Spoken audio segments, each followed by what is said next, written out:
SOPA 25, 13º Congreso Internacional de Socialización del Patrimonio en el Medio Rural, Monographic Art Edition en Alburquerque.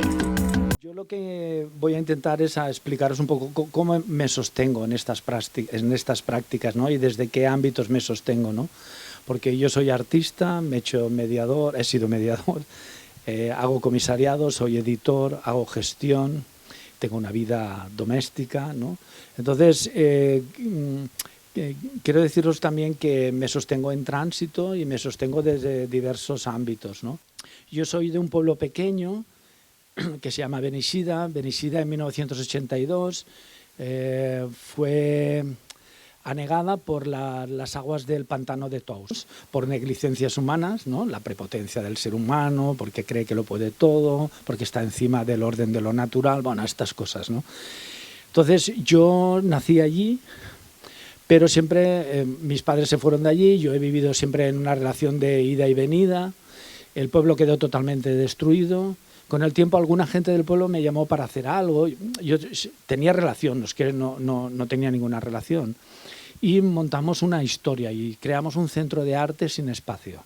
Y vinieron unos sabios de la arquitectura y del urbanismo y cambiaron una manera de vivir en un pueblo radial a una figura reticular. Eso es lo que hicieron. En el pueblo, como eran los que sabían, nadie puso en cuestión aquello, ¿no? Entonces nosotros hemos estado un poco cuestionando este tipo de práctica, de qué manera repensar ahora ese lugar desde otro territorio, ¿no? Entonces también sacamos libros, ¿no? Por ejemplo, cómo y de qué manera la práctica artística puede hacer una revisión patrimonial desde esta catástrofe para hacer un proceso coparticipativo para reivindicar de quién es el pueblo, el antiguo, porque antes hablaba con ella de que no sabemos de quién es el pueblo, el viejo, ¿eh? Con el tiempo también he montado una editorial, la monté con un amigo que ya no está con nosotras. Un colapso se me lo llevó. ¿Y por qué? Porque allí al territorio del País Valencià todavía jugamos a pelota en la calle, ¿no? Al otro día hablábamos, le comentaba a ella un poco, le brillaban los ojos, porque creo que hay un componente cultural que a veces nos une. Y el juego de pelota en la mano es algo que todavía se sostiene, es un espacio político. Entonces, lo que ha hecho la institución es deportivizar la práctica del juego, ¿no? Entonces no había nadie que hablara desde otro lugar, entonces inventamos una editorial, tenemos 18 libros escritos sobre pelota, ¿vale? En el que trabajamos sobre 3 ejes. El juego, para separarlo de lo que es el deporte, no es lo mismo, no tiene nada que ver. Luego el espacio donde se realiza ese juego y la red que sustenta en ese espacio el juego, ¿no? Que tiene un componente político y desde ahí desarrollamos una serie de articulaciones políticas. Si siempre tengo que estar sujeto a una optimización de los recursos que como artista tengo que ofrecer a la sociedad, pues toma pastilla de goma, ¿sabes? De alguna manera es algo improductivo, es algo que no va a ningún sitio. He desbordado a la oficina de la Consellería de Medio Ambiente de la Generalitat, que tiene una plataforma donde recogen todos los nidos de golondrinas para protegerlos y no saben qué hacer con todo el material que he hecho. O sea, no saben cómo administrarlo, ¿no? Disculpe, tengo una emergencia. Hace mucho que no dejo de escuchar en mi cabeza lírica social y queja, lo siento creciendo entre mis cejas. Me abruma, me persigue, se eleva como la espuma. Se le acaba la tinta a todas mis plumas. Quisiera denunciar lo que pasa en mi ciudad. Aquí todo lo callan, siento atada la garganta. Voy a estallar. Me revuelve la pasividad con la que dejamos nuestros males a manos de unos manes que no saben lo que vale un kilo de tortilla ni la mano campesina, queman fuentes de vida y tanto silencio me irrita. Si mi vida corre riesgo por esta lengua indomable, le doy rienda suelta aunque nadie haga nada. Mucho gusto, Daniela Guerrero. Conocida en la calle, en la vida, en la fiesta y en la protesta como Nina Nina. Y para llegar a esta alegría latinoamericana que les digo, me defino primero como una marica costeña. Yo nací en un territorio hermoso, paradisiaco, llamado Coatzacoalcos. Cuando cumplo 18 años, mi pase de salida de ese terror, fue una beca en el que me mudo al sureste de México, a Mérida, Yucatán, donde el SOPA se llevó a cabo en algún momento hace unos años, ahí les conocí. Y en Mérida yo llego y descubro que algo había pasado con mi cuerpo. Y lo que había pasado con mi cuerpo no era solo un silencio, sino una tensión en la cadera, porque a mí me daba miedo salir a la calle, contonear la cadera, ser chava femenina, porque me colocaba en peligro, ¿no?, frente a estos grupos de delincuencia organizada, donde pues muchas de las afectadas son mujeres, ¿no? Entonces, bueno, ahí en Yucatán yo empiezo a bailar, descubro el hip hop y me enamoro del hip hop porque mi cuerpo se vuelve fuerte, porque puedo responder, porque puedo estar lista, porque la manera en la que colocamos el cuerpo es hacia abajo, hacia la tierra. Y por ahí decimos que en las danzas hay danzas que son hacia arriba, ¿no?, porque las deidades están en el cielo, pero nuestras danzas son hacia abajo, porque nuestros muertos están en la tierra, ¿no?, en la naturaleza. Entonces mi cuerpo empieza a enraizarse aún más. Queremos cantar Yo sané, soy alegre, soy feliz, tengo orgasmos, me encuentro con mis amigas, disfruto, soy erótica y poderosa, ¿no? Entonces crece, ¿no? Y en esta misma ficción, porque nosotras no estuviéramos ya, ¿no?, en el cielo, sino era como cómo genero estas narrativas de poder hacia mí, cómo recupero el poder en la palabra, cómo encuentro mi propia voz. Y encontrar mi propia voz me sanó muchísimas cosas, ¿no? Por ahí dicen que la garganta y la vagina tienen una relación de espejo y que cuando abrimos la voz y sanamos la garganta, también se sanan muchas violencias sexuales. Y entonces en manifestaciones empiezo a generar fiestas clandestinas, porque en Mérida también, en esta ciudad había como, no nos daban mucha libertad. De hecho, mi grupo estuvo vetado de espacios de gobierno muchísimos años porque acompañábamos movimientos de los pueblos mayas y pues nos quitaron espacios. Y eso fue una bendición porque nos permitió hacer otras redes fuera de lo gubernamental. Por ahí el otro día alguien me dijo, oye, ¿tú perteneces a una institución? Le dije, no, yo soy la institución, no te confundas. Y entonces nosotros nos fuimos volviendo eso poco a poco, ¿no? Y esas danzas, esa música, esa alegría, esas risas, las carcajadas fuertes se van perdiendo. Entonces, no solo voy generando un archivo un poco artificial, sino también esta ficción de la historia. Voy narrando no solo desde una ficción sonora, el pasado y presente de Coatzacoalcos, sino me atrevo a imaginar un futuro. ¿Cómo quiero que vuelva a sonar mi ciudad? ¿Sabes? Estoy contenta porque precisamente creo que vengo a reivindicar también un poco que estamos en un momento donde precisamente las disciplinas ya tienen que empezar a… O sea, lo llevamos años diciendo, ¿no?, este tema de que hay que moverse, que hay que estar en los centros, todas estas cosas, pero, joder, cuesta un montón, ¿no?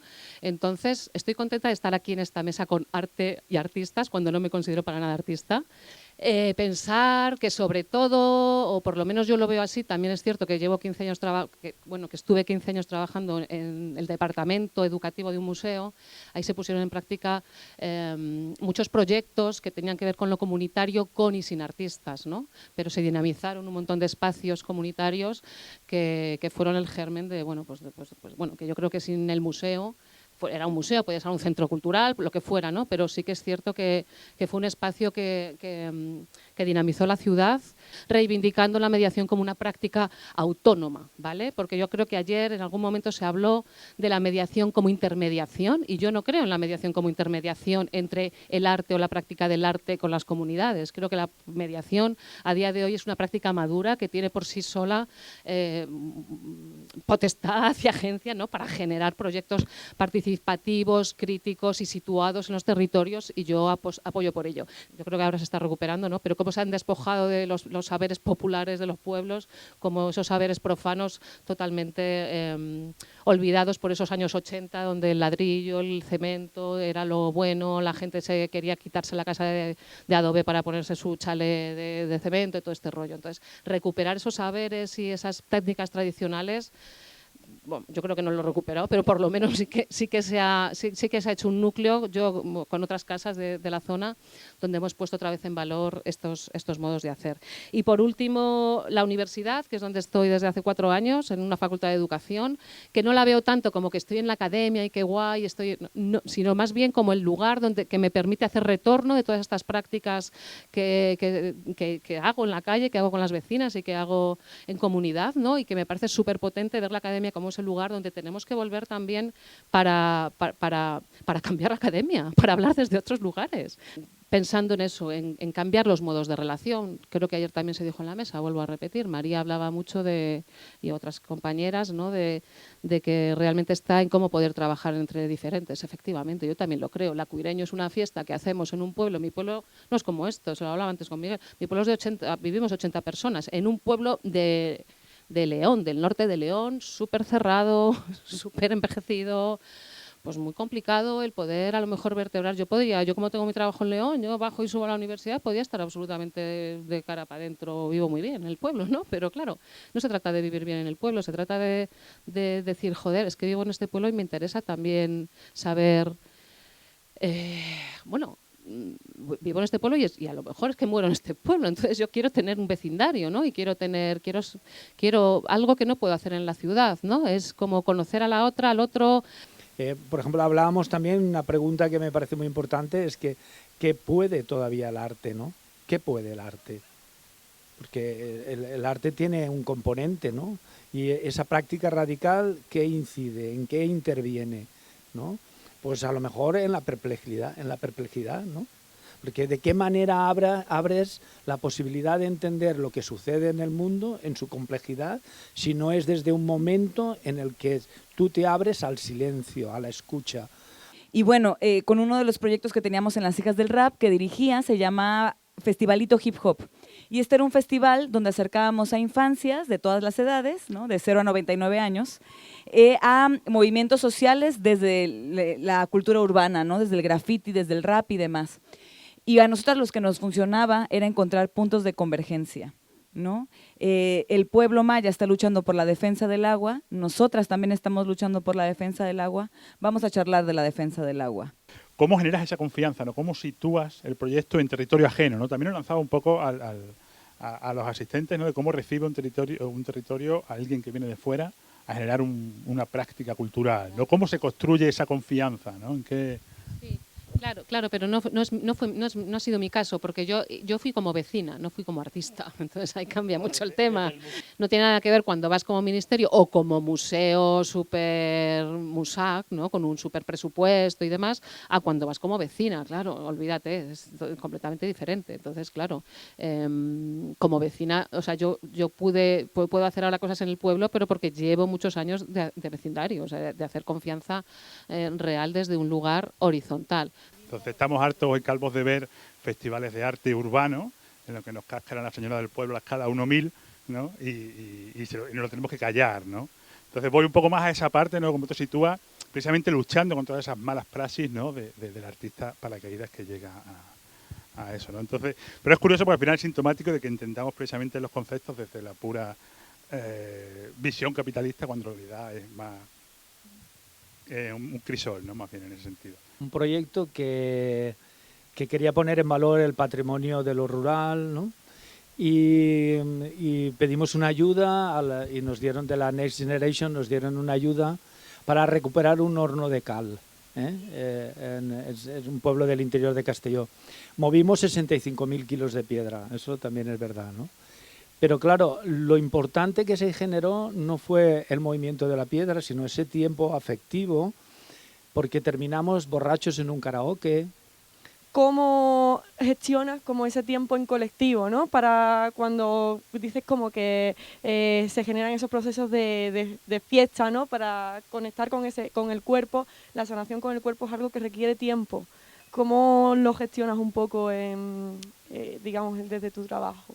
Entonces yo creo que más que llegar como a un de que, bueno, ya me liberé, soy libre, ¿no? Son como procesos y ciclos que vamos caminando. Yo ahora me encanta que hayas dicho esto de cuerpo-territorio, porque fíjense que una de las cosas bien bonitas que aprendí en Yucatán es que en la cosmovisión maya la palabra ishim significa maíz, y este ish, que es una ix que lleva al principio, es un prefijo que se usa también para nombrar el yo, el nosotros y el universo. Entonces, en la cosmovisión maya no hay distancia entre nosotros, no hay distancia entre la tierra y el cuerpo, no hay distancia entre el maíz, el cuerpo, el universo, no, todo está conectado. El Congreso SOPA 25 está organizado por la Asociación Cultural Sambrona, la Underground Colectiva, la Universidad Popular de Alburquerque, el Ayuntamiento de Alburquerque y la Comunidad SOPA. Cuenta con la financiación del Ministerio de Cultura, la Consejería de Cultura, Turismo, Jóvenes y Deporte de la Junta de Extremadura, la Diputación de Badajoz, la Diputación de Cáceres, la Fundación Extremeña de la Cultura, la Fundación Daniel Nina Carrasco, la Asociación de Empresarios y Comerciantes de Alburquerque y Caja Almendralejo. Colabora la Universidad de Extremadura, Instituto de la Juventud de Extremadura, Instituto de Arqueología de Mérida y Asociación de Gestoras y Gestores Culturales de Extremadura. SOPA 25, un congreso diferente.